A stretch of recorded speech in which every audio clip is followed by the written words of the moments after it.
morning, everyone. Pleasure to meet you. I'm Boris Seversky, CEO of Twik. We'll do it quickly. We've only got 3-4 minutes. So, simply put, Twik is a personalization automation platform. We started it at early 2017 with the purpose to simplify the process we're familiar with, A/B, multivariate testing, and so forth, and skip directly to personalization. To do so, we had to develop several startups, identify business goals, and so forth. I'll go through some of these quickly, and then we'll leave some time for Q&A. So that's what Twik is. It's an automated platform, a single snippet installed on any given web platform, website, Angular supported, React, doesn't really matter, that automatically identifies your funnel goals. So once installed, if you run on a telco website, we'll identify the registration, the onboarding funnel. If you run on e-com websites, which is also common to telco website, we'll identify the add to carts, the checkouts, the wish list, and every other button. And technically, by identifying the business goals and profiling the users, we can match whatever works to which user segment and then simplify the process. So Twik has a visual editor that you reach right after the installation, but let's take a quick look at some of the results we've had. So these are some of the companies we've run with over the past couple of years, maybe 3 years, and some of their numbers. These figures were achieved after merely a week of work. And the deployment itself, which takes about a minute, requires an additional hour or so to think the UX changes, content changes, or whatever we wish to deploy, and another day or so to configure on a very sophisticated visual editor, which is a plug-and-play editor. So you just copy-paste the web URL onto editor, it processes the URL and enables you the editing capabilities. So if we compare Twik to the most familiar software, the main difference is that it's a plug-and-play platform. So it enables both SMBs and enterprises to put their hands on an enterprise solution. And the idea is that it's also semantic. So while identifying the different goals, it also adapts the BI dashboard and serves each company with a unique dashboard displaying their own goals. That's an example of a telecom website we've been running with. It's a comparison website comparing TV services, radio services, newspapers, and other providers of telecom services such as ISPs and phone companies. And what we've been doing on this website is first we were able to identify what the user is most looking for, whether it's a digital media or a different type. We're able to reorganize the items within the website and serve them with the offers that are most relevant for them, both based on pricing as well as the types of content. And this was deployed automatically. So Twik has a library of resources, pop-up generators, chatbot generators, all kind of supporting resources that are designed to work as plug-and-play features.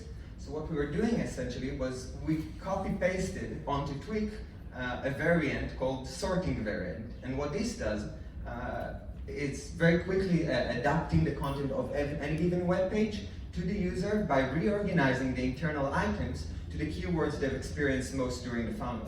So we have pre-funnel capabilities enabling us to personalize content on the very first page view, but we also have deeper capabilities to adapt the funnel based on the user's experience, and we do that in real time, so every page view counts.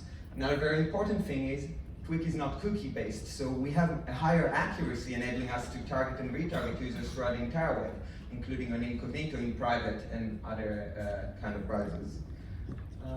So a few more features, and given the fact that we've only got 4 minutes, that's 8 seconds to go. I'll leave room for Q&As.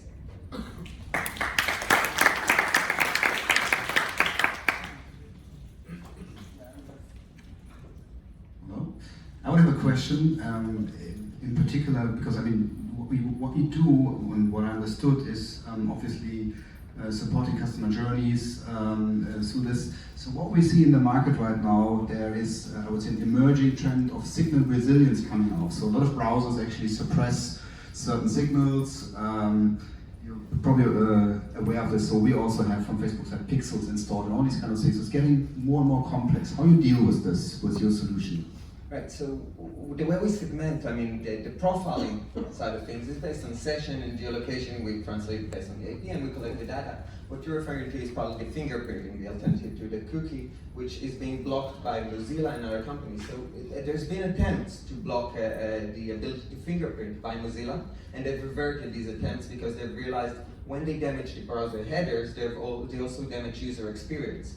So the attempts to prevent profiling or to prevent fingerprinting, and I'm referring only to anonymized fingerprinting or profiling, failed.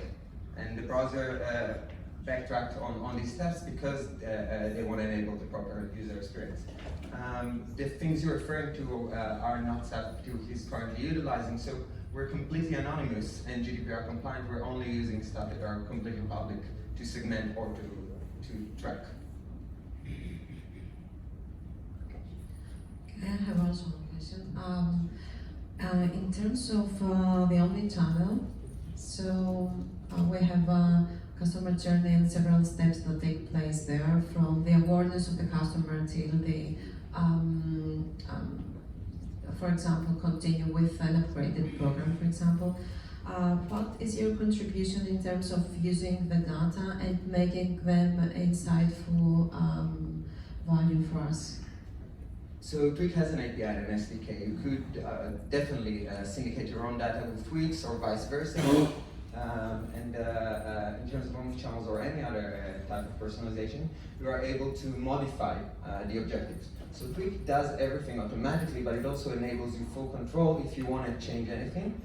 Syndicate with your data, define different goals. The only issue with that is that once you syndicate your own data with Twiks, you need to request consent from the user. It's no longer anonymized. Twik works in an anonymous GDPR compliant way that doesn't require this. If you start amending things with your own data, you do need to request this consent. That's the only difference. Thank you. I have a question on the GDPR. Of course. Following the panel, you are saying that your product is GDPR compliant. About what region?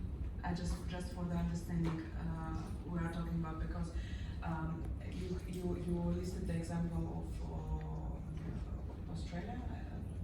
I didn't mention any countries. No, but you about fingerprints. I just Fingerprint, that, yes. That for example, in Austria, it's as well as in the German-speaking area, it's extremely sensitive topic. The profiling is a huge part of it. That's why it's a question for me, just for the better understanding. What does it mean fully compliant? What does it mean, say again? Fully compliant. Fully compliant, okay, For so- what regions? So I'll explain. We've hired one of Israel's leading law firms, Gallup, to do our GDPR project. And at first they said there's no need for a GDPR project over here because you work completely anonymous. You don't actually store anything that is identifiable. Even the IP address is being translated to geolocation on the client side. We never send it to our servers. We just send a translation of the geolocation or weather or the average household income for the geolocation.